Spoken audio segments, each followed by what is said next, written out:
welcome back to Cinematic Universe, everyone. My name is Ernesto Martinez. As I stated earlier this week, I'm going to be traveling for the next week, so I won't be doing a lot of group reviews as frequently as I wanted to. So today's review and the couple ones coming soon are going to be just done by me, so please bear with me. We return back to the wizarding world of Harry Potter. David Yates comes back to direct this universe. And we also have j.k. Rowling, or Rowling, whichever pronunciation you prefer, flexes her muscles to the screenwriting process of filmmaking. We have our stars, Redmayne, who plays our lead character, Newt Scamander. We have Collin Farrell, who plays Mr. Graves. We have Katherine Waterston, who plays Tina. We have Samantha Morton playing Mary Lou. We have Dan Fogler playing Kowalski. We also have Ezra Miller in this movie, played by a young individual named Credence Barebone.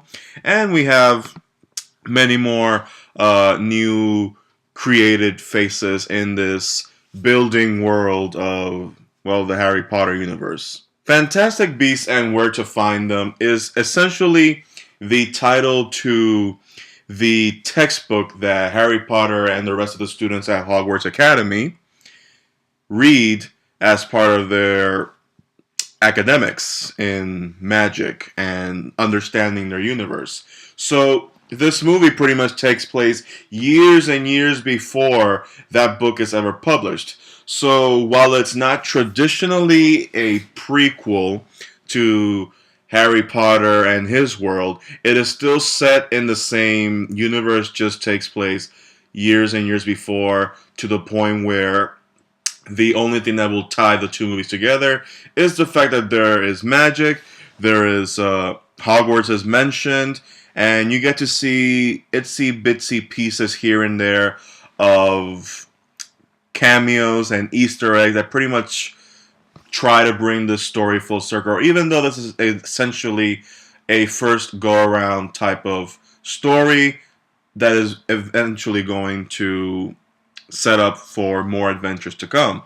You've already, if you've been following the media, social media, and news articles, and you pretty much know that Fantastic Beasts and Where to Find Them have at least 4 more movies more to go, directed by David Yates, and hopefully being written by j.k. Rowling.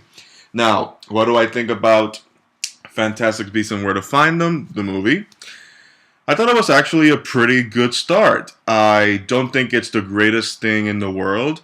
I don't think it's as fantastic as the Harry Potter movies, but for something that is trying to be its own thing while still acknowledging the universe it lives in and operates by, it is actually a very serviceable, good start for what seems to be franchise building, world building, building the magical universe that is that j.k. Rowling has created.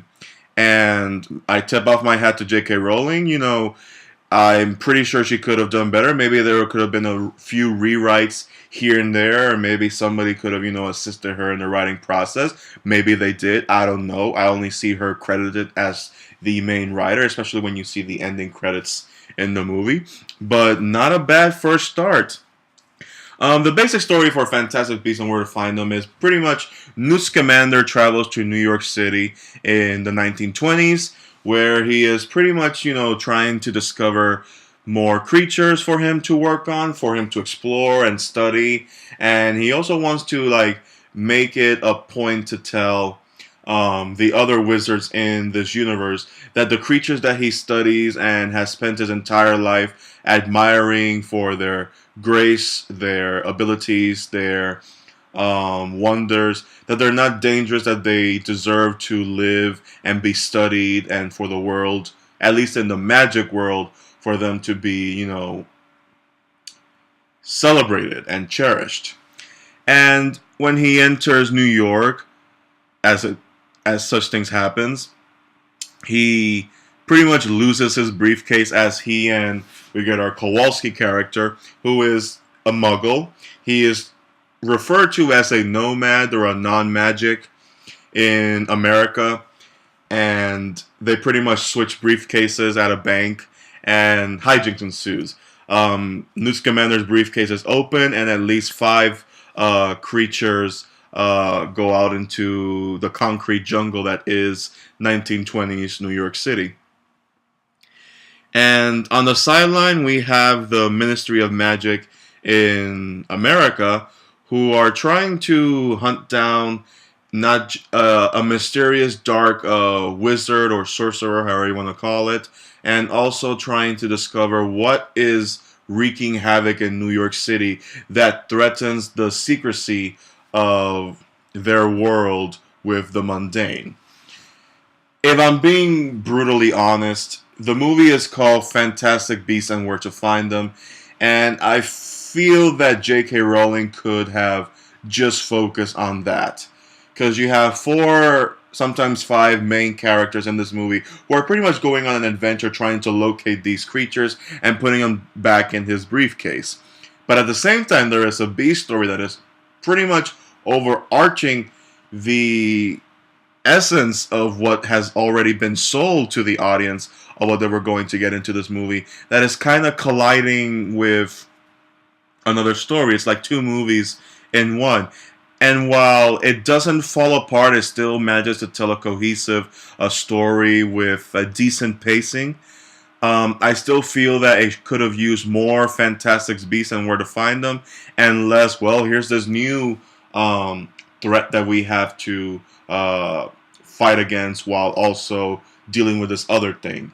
I felt it could have had a more simpler approach for its first movie and then build off after that. That's my really main negative for this movie. It just had two things that should have been separate and two different movies. There are some nice callbacks to the original series. I won't say what, you'll just have to locate them.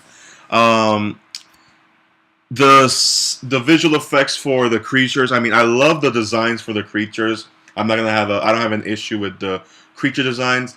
My issue pretty much is with the rendering of these visuals. There are scenes where the creatures look fantastic. They look gorgeous. They're well designed. They're well edited, well colored. And there are other moments where I feel like, man, for a movie that's $180 million to its budget, I would have loved to have seen a more refined look for it. I'm not calling myself a expert on visual effects, computer-generated images, but I'm always going to the movie theaters. I'm always watching popcorn, blockbuster flicks. I'm always watching movies that have a heavy load of green screen visual effects. And it gets to the point where you expect a level of quality where you want the visuals that you are being exposed to be seamless, while at the same time, even though you know what you're watching is a computer-generated image, you also want to make it feel like that image is living and breathing and is actually there, and the magic of cinema is supposed to assist you in that. And I had some troubles in this movie believing in the magic of cinema. So that's my second negative for this movie. So those are really my two issues with it. The rest, I loved wholeheartedly. Kowalski was the highlight of the movie, especially because he's the Muggle, and he has to pretty much take everything as face value as everything goes along. Eddie Redmayne is pretty much entering that typecasting role these days, where he is playing the very awkward, silent, introvert type of character. Now, it makes sense for a Newt Scamander to be that type of character, given his profession, but at the same time, Steve Irwin was a charming as hell individual when he went out into the wild to study animals and bring them to our TV screens. So I feel that his character could stand to be a little more fluid, more charming, and less introverted. But he still did a great job, and I liked his supporting cast, especially when he interacts with Kowalski. Colin Farrell was great. It's nice to see Colin Farrell being in better movies. We do know that Johnny Depp is in this movie. I'm not going to speak further into that, but I do know that when he does show up in the movie, we are going to see more of him in the second movie and hopefully more characters. So that's my look on Fantastic Beasts and where to find them. If you love the Harry Potter universe, I'm sure you're going to love this movie. It's not Harry Potter per se, but it's not trying to be Harry Potter. It's trying to be its own universe, and it can only go up and up further in quality as that. So I totally recommend full theater price for this movie. If you're not really big on Harry Potter stuff or this universe as a whole, but you're still interested, then you can wait to rent it on Redbox or wait for it on HBO or Netflix, whatever you prefer. If I were to give this movie a rating, I would give it a solid 7 out of 10, which is a very fair choice for a movie that's just starting out. And that's pretty much it. Thank you all for listening. My name is Ernesto Martinez, as always. You can follow me on Twitter at MartinezXYZ.